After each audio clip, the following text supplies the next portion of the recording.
ये है ग्रहों की पाठशाला में आपका स्वागत है।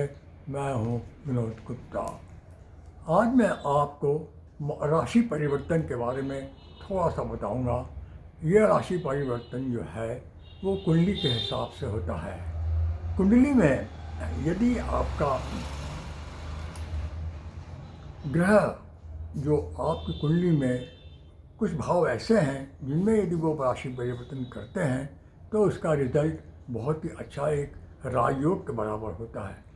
उसमें जैसे हम एक काल पुरुष की कुंडली ले लेते हैं, उसमें प्रथम भाव है, चतुर्थ भाव है, पंचम भाव है, सप्तम भाव है, नवम भाव है और दशम भाव है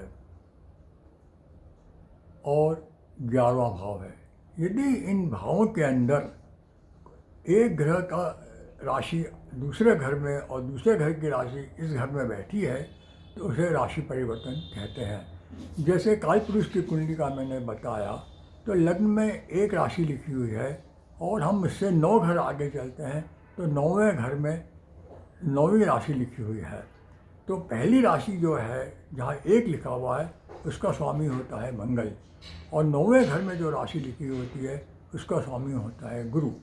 यदि ये गुरु 1 नंबर में बैठे हैं और 1 नंबर के स्वामी मंगल जो है 9 नंबर में बैठे हैं तो ये एक बहुत बड़ा राजयोग है और इसमें व्यक्ति बहुत ज़्यादा ऊंचाइयों पर जाता है, क्योंकि स्वयं एक घर का ग्रह दूसरे घर को और दूसरे घर का ग्रह पहले घर को देख रहा है।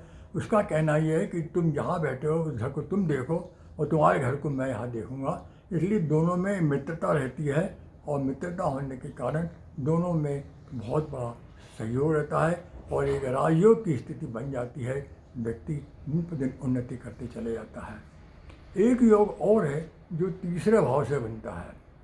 तीसरे भाव का संबंध यदि 1 नंबर से, 4 नंबर से और 5 नंबर से, 7 नंबर या 9 नंबर या 10 नंबर से बनता है तो भी ये जो योग है ये आदमी के लाइफ में 60% बेनिफिट देता है।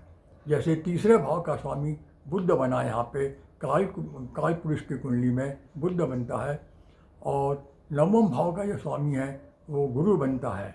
यदि गुरु और बुध में राशि परिवर्तन होता है तो ये भी एक प्रकार का राजयोग तो है, पर यह राजयोग सिर्फ 60% ही कार्य करेगा, 60% से ज़्यादा इसमें आपको फ़ायदा नहीं मिलेगा।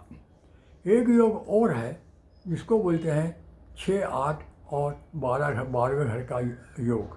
जैसे छठे भाव का स्वामी यदि 5वें में बैठा हुआ है और 5वें भाव का स्वामी छठे भाव में बैठा है, या अष्टम भाव का स्वामी लग्न में बैठा है और लग्न का स्वामी इसमें बैठा है, तो ये एक प्रकार सा दैत्य योग कहलाता है।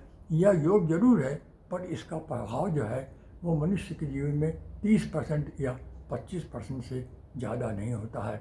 ये दैत्य योग के नाम से जाना जाता है। बहुत नुकसानदायक योग भी कहते हैं, पर यदि शुभ ग्रह हैं तो वो आपको फ़ायदा अवश्य देंगे, इसमें कोई दो मत नहीं है। आज यहीं तक, कल किसी नए विषय के साथ आपसे चर्चा करेंगे। आपसे अनुरोध है कि आप इस चैनल को देखें, शेयर करें और सब्सक्राइब करें। जय श्री।